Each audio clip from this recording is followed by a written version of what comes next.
तो ये महान पिता धन्यवाद देते हैं आज के सुंदर बाइबल अध्ययन के लिए खुदावन जो आपने हमारे जीवन में दिया। उन्हें दे खुदावन आज का ये बाइबल अध्ययन हर एक के जीवन में बरकत लेके आए, आशीष करे पिता। यीशु नाम से मांगते हैं, आमीन। हम पढ़ेंगे लेवी व्यवस्था 22 अध्याय चढ़ावे की पवित्रता। फिर यहोवा ने मूसा से कहा, हारून और उसके पुत्रों से कह कि इसराइलियों की पवित्र की हुई वस्तुओं से जिनको वे मेरे लिए पवित्र करते हैं अलग करें और मेरे पवित्र नाम को पवित्र ना करें। मैं यहोवा हूँ। और उनसे कह कि तुम्हारी पीढ़ी पीढ़ी में तुम्हारे सारे वंश में से जो कोई अपनी अशुद्धता की दशा में उस पवित्र की हुई वस्तुओं के पास जाए जिन्हें इसराइली यहोवा के लिए पवित्र करते हैं, वह प्राणी मेरे सामने से नाश किया जाएगा और मैं यहोवा हूँ।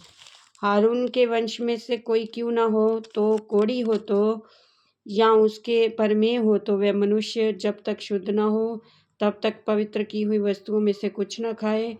जो लोथ के कारण शुद्ध हुआ हो या जिसका वीर्य संकलित हुआ हो, ऐसे मनुष्य को जो कोई छुए, और जो कोई किसी ऐसे रेंगने वाले जंतु को छुए जिससे लोग अशुद्ध हो सकते हैं, या किसी ऐसे मनुष्य को छुए जिसमें किसी प्रकार की अशुद्धता हो जो उसको भी लग सकती है, तो वह प्राणी जो इनमें से किसी को छुए सांझ तक अशुद्ध ठहरा रहे, और जब तक जल से स्नान न कर ले तब तक पवित्र वस्तुओं में से कुछ न खाए।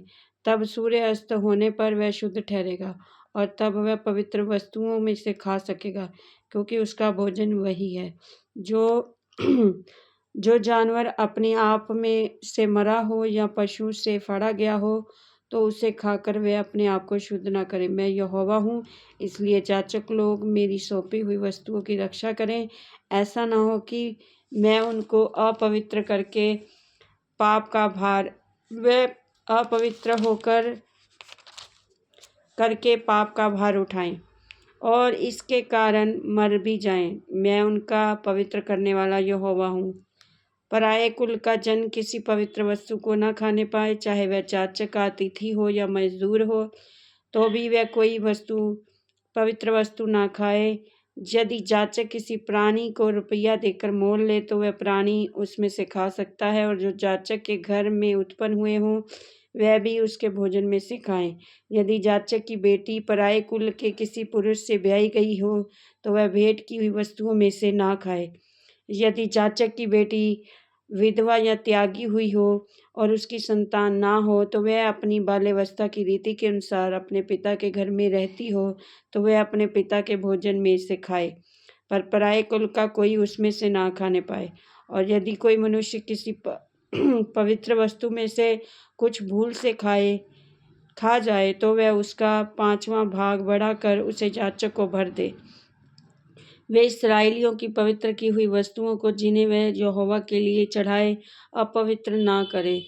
वे उसको अपनी पवित्र वस्तुओं में से खिलाकर उनसे अपराध का दोष ना ठहराए।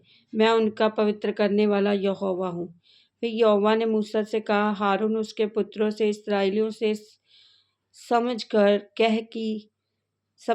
कह कि इसराइल के घराने या इसराइलियों से समझाकर कह कि इसराइल के घराने या इसराइलियों में रहने वाले परदेशियों में से क्यों ना हो जो मन्नत या स्वेच्छा बलि के लिए यहोवा को कोई होम बलि चढ़ाए, तो अपने निमित्त ग्रहण योग्य ठहरने के लिए बैलों या भेड़ों या बकरियों में से निर्दोष नर चढ़ाया जाए।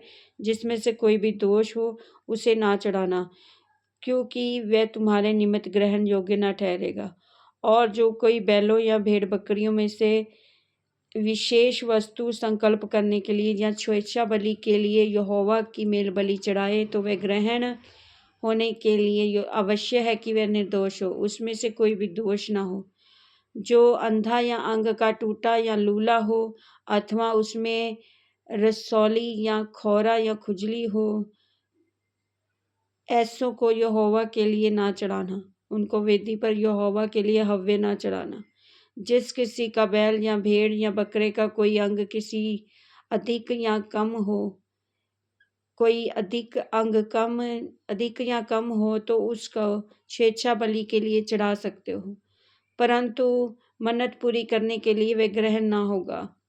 उसके अंड दबे हुए और कुचले हुए या टूटे हुए या कट गए हों तो उसको यहोवा के लिए ना चढ़ाना।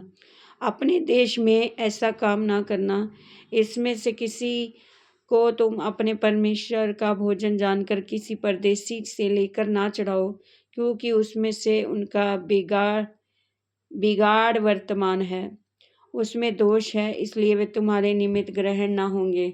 फिर यहोवा ने मूसा से कहा, जब बछड़ा या भेड़ या बकरी का बच्चा उत्पन्न हो तो वह 7 दिन तक अपनी माँ के साथ रहे। फिर 8वें दिन से आगे को वह यहोवा के हव्य के लिए ग्रहण योग्य ठहरेगा। चाहे गाय या भेड़ या बकरी हो, उसको और उसके बच्चे को एक ही दिन में बलि ना करना। और जब तुम यहोवा के लिए धन्यवाद का मेल बलि चढ़ाओ तो उससे इसी प्रकार से करना जिससे वह ग्रहण योग्य ठहरे। वह उसी दिन खाया जाए, उसमें से कुछ भी सवेरे तक न रहने पाए। मैं यहोवा हूँ। इसलिए तुम मेरी आज्ञाओं को मानना और उनका पालन करना। मैं यहोवा हूँ। और मेरे पवित्र नाम को पवित्र ना ठहराना, क्योंकि मैं इस्राएलियों के बीच अवश्य ही पवित्र माना जाऊंगा, क्योंकि मैं तुम्हारा पवित्र करने वाला यहोवा हूँ, जो तुमको मिस्र देश से निकाल ले आया, जिससे तुम्हारा परमेश्वर बना रहे। मैं यहोवा हूँ। इस वचन के द्वारा प्रभु ब्लेस करेंगे। आमीन। सबको जय मसीह।